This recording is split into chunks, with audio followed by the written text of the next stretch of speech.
Hey everybody. Well, it is officially building season, and I have been pretty busy on this old Bearcat. I know I've said it in the past videos, but in case you're just tuning in, this is a very old airplane. This was built, I believe, in the late 80s, and it's also been crashed a couple times. The most recent is this giant repair right here. So I think it was mid-August I took it out of storage finally. I've had it for about a year and started working on it, seeing what all was going to have to be done. Um, Had to do a lot of reinforcing, and I'm still very nervous about the wing. The construction was not that great, so it kind of put me in a very tough spot as far as, you know, asking myself, where do I draw the line on how much work I'm going to put into it, knowing that this plane could fail in the air. I mean, it's been tough, and I've been racking my brain on it at night, and while I'm working on it, going, man, am I wasting my time, or well, I should probably do this better, but I don't know. So I think it should be okay. Um, I've been pretty well known for ringing out airplanes, but also I know how to do aerobatics the proper way. I could do just about any maneuver with any airplane without the structure of the airplane knowing that I'm doing anything more than a basic loop or roll. So I could do a lot of aerobatics with this airplane and keep the stress very low, which is going to be definitely a priority, but that's how I am with all my airplanes. So what have I done so far? Well, the first thing that I did, I'll flip it over in a minute because you can't see all the stuff that I've done. I usually like to complete a certain stage of an airplane during the process just to kind of help the motivation. As you can see, the rebuild of the flaps and ailerons is done. Painted them last night, and this is using the Duplicolor engine paint. They're aluminum, which is their category number 1615, and that stuff is fantastic. It is the best aluminum paint that I've ever used. And the best part about it, besides the fact that it looks great, is it's a ceramic base. So it's very strong. Very strong paint. No need for clear or anything like that. So on the flaps and ailerons, you can see I've added just a little bit of detail. Of course, the ailerons on the Ziroli Bearcat are fully sheeted, but on the full-scale aircraft, they are fabric covered. So using different thicknesses of tapes, simulated where the ribs are, and also simulated the trim tab. So basic stuff, but it really adds a lot of depth to the airplane. And you can kind of see what I was talking about, and how far am I going to go to really make it look nice. I mean, you can see spots where the old hinges used to be. There's a few areas. Whoa, holy crap! I dropped the phone. You can see a few areas where there's some old rivets that were put on there in completely the wrong spot, by the way. Um, you know, I'm not too worried about it. This is an old airplane. It's going to look a heck of a lot nicer when I'm done than it was when I got it. As you can see, that aluminum paint really makes the detail pop. And is it perfect? Absolutely not. But at this point, that's all right. So back to the wing. Things that I had to do to kind of make it better. Um, the way it was hinged, it used probably the Dubro flat hinges. So with the flat hinges, there were no blocks, extra, thicker, reinforcing blocks on either side of the control surface. It was just relying on the leading edge of the control surface and the trailing edge of the wing for the hinge to go into, which is fine for flat hinges, but I'm using Dubro pin hinges, and you can't do that because they go in further instead of taking up more space side to side. So I had to, and you can see these little cutouts here. I had to go into the wing and make some cutouts and take some balsa blocks and put them in there. And the same thing for the flap. Of course, this has not been, final sanded or primed or, bondoed or anything like that. You can see on the flaps, I did the same thing here on the flaps. So you can see that you really can't tell that I did it, which I'm pretty happy about. But I did the same thing. I had to cut, a little door right here, then take that balsa block and glue it up into the leading edge of the surface. And same on the ailerons. The ailerons I was able to do from the bottom, but the flaps I had to do from the top. So that was one of the many things. And it's it's been a lot of work. When I got it, the repair had been made. This was all blue. But the repair had been made and it was in primer. But it was very, very poorly done, unfortunately. And it's still not the greatest. You can probably see it in the camera. There's a little bit of a hump right there. So I went to town sanding without sanding all the repair off, or sanding through it. I smoothed it out as much as I can, re-glassed this portion of the wing, and then used a flow coat of resin to kind of blend it out a little bit. So it's going to look better, but it's still not going to be perfect. But that's also taking in account that it's a very old airplane, and who knows how much longer it has. So let me put this on pause and we'll flip this wing over. Hang on. Okay, so on the bottom of the wing, you can see it looks like a mess. You can see right here what I was talking about with those blocks that I added. See how the Robart hinge comes right through there? Without it, it was just relying on this, piece of 1/4 inch trailing edge stock, and that's just not enough. Not enough. You can see another one poking through right there. I also changed how the servos are not only being mounted, but how they're being run through the wing. It had flap servos right here that just kind of stuck into the wing. Didn't look very good. So I'm making a door. The servo's going to mount to the door. Door goes into the wing. Same for the ailerons, but the ailerons used to be on bell cranks. I don't think so.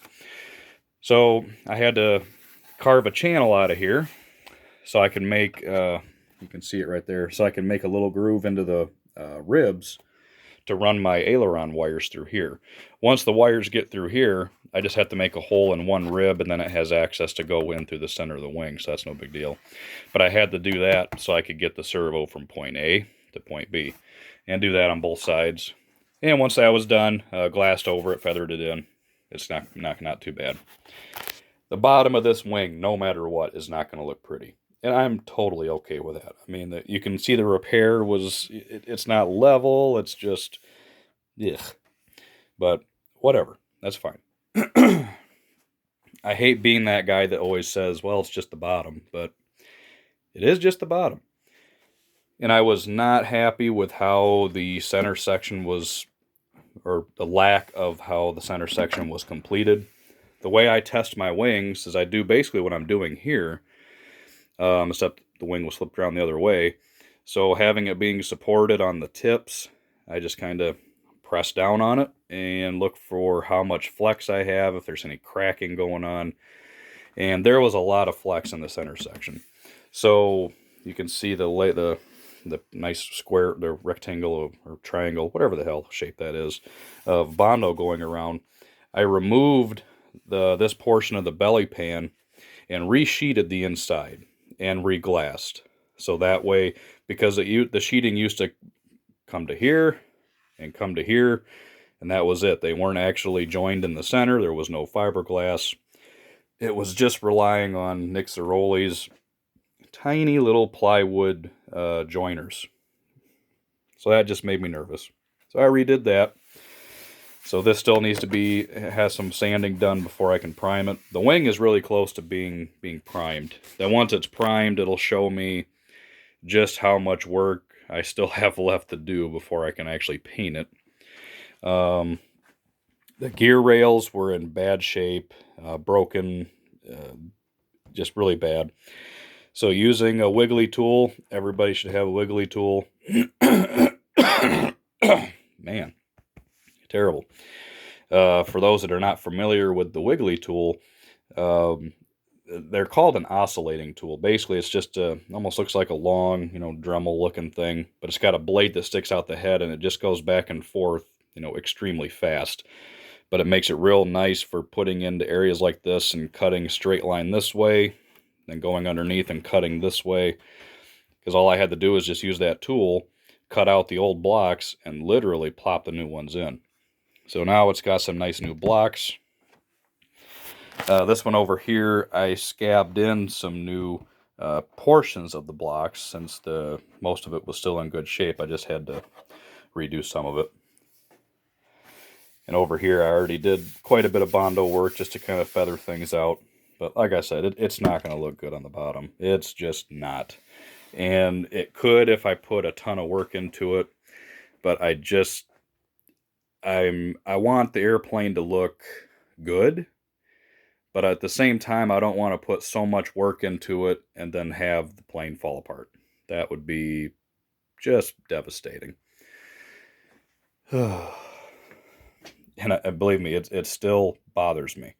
So, yeah. And on the ailerons, you can see here, I have the little doors I had to put in. But as you can see here on the aileron, didn't put enough Bondo on that one. But for the most part, you really can't tell that I did it. And once again, this is the bottom, so I don't care. I hate being that guy, but, it's an excuse to be lazy. And you can still see, like, on the leading edge of the flaps and stuff where the faces are really rough. That's the way they were. Could I have, filled all that in and sanded it nice and perfect? Yeah, I could have. But, once again, it could all be for nothing. So I have completely decided to make it a nice airplane, but this is not going to be a museum piece by any means. So the wing has been the major aspect of this project. The fuselage mainly just needs some cosmetic work on the inside to make it strong enough to where I know it's going to hold up. But on the exterior, the fuselage is in great shape. Just needs to be sanded down. There's really no damage. Control surfaces I've already peeled the old fabric off of, so I need to do some more work to them to make them a little stronger. And I got to put the blocks in there for the hinges, because as you can see, there's no blocks. But there will be. So I got to do that. And on the rudder and elevators, I got to do the same thing I did on the wing. I got to make, cut little doors in there to put some reinforcement, some blocks on the trailing edge of the mounting surface there. But I wanted to get the wing done first. The wing will be completely in prime. I may even paint it before I even start the fuselage. I've already had the wing mounted and everything. It fits the fuselage really well. So it's not like if I completely finish the wing and I start working on the fuselage, the wing doesn't fit. I already made sure of all that. And it's got a real nice cockpit interior, so I'm going to leave the canopy on there. Just going to mask around it, do the body work. So yeah, that's where we're at. Got this old girl here, hopefully gonna maybe fly it tomorrow. We'll see if the guys are interested in going out to the field. The gear just does not hold air very well. More than long enough for a flight. I mean, that's no problem. But I took the valve out of it. I'm not sure what valve was in there. It might have been a Byron valve, but it leaked so bad. So I yanked it out, put a Robart valve in there, and it still, it leaks. But I'm pretty sure it's leaking out of that ancient cylinder sitting right there. This one is a new one from Daryl. I'm pretty sure that's the culprit. So if the weather cooperates tomorrow and get some interest on going out to the field, maybe we'll try it again. So I just wanted to give you a quick update. That's where we're at.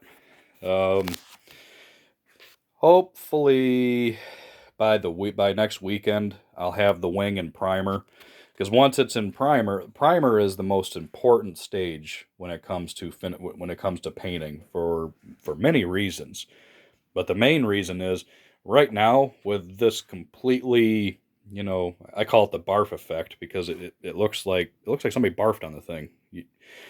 With this kind of a surface and this kind of a color, you can't see your surface in detail. So the only way to find major imperfections is to run your fingers across it because you physically can't see it. So the first two heavy coats of primer are not only going to fill in some minor imperfections, but it'll give you a solid canvas where you can see every imperfection, and that's extremely important. So once it's primed, then I'll be able to look at it and go, holy crap, I got a lot of work to do. So for those that are not familiar with glassing, priming, and painting, all that stuff, this is a lot more difficult than if you were building an airplane from start to finish, because this, I have a beat up surface already. Normally, if this was a plane that I would build, once it's glassed, the surface is going to be very good. It'll be a very good surface from the get-go. So once it's primed, it's just going to need some minor filling here and there. But because this has been repaired, it's been dinged, it's been scratched, once I put that primer on there, it's really going to show how much work is necessary. But once that first layer of primer is on there, nothing gets sanded, not yet. Once the primer is on there, then I take a pencil and highlight and circle the areas that are going to need Bondo. Either the pre-mixed stuff from Evercoat, or if it's something serious, the two-part here, icing, whichever you prefer. So once everything is highlighted and circled, and then I've put Bondo on everything, then at that point, I wet sand the entire wing, almost to the point where it's going to look like this again. There will be more primer, but there will be spots of blue, there will be spots of glass, there will be spots that show smooth Bondo that I just put on there. Doggone it. Now once that is accomplished, then I know I have a smooth surface that is pretty much ready for paint. So once it's at that stage, then I'll go in with my panel line tape to do whatever detail work I want to do. And then I do 2 light coats of finish primer over top to seal in the tape, give a constant surface for the paint to adhere to. Then we'll be ready for paint. So I'm almost scared because I know how bad this is going to look as soon as I put the primer on there. I still have a lot of work. But once the wing is done, the fuselage should go pretty quick. Not sure how many update videos I'll do on this because there's not too much, stuff going on as far as I do it. It's just, yeah, you know what I'm saying. But I'll bring you back every now and then. And I got some other projects I'm working on for this winter, so we shall see. It all depends on what mood I'm in. Every winter, I just never know if I'm in the mood to actually spend a lot of time down here or not. So we shall see. All right. Till the next time. Later.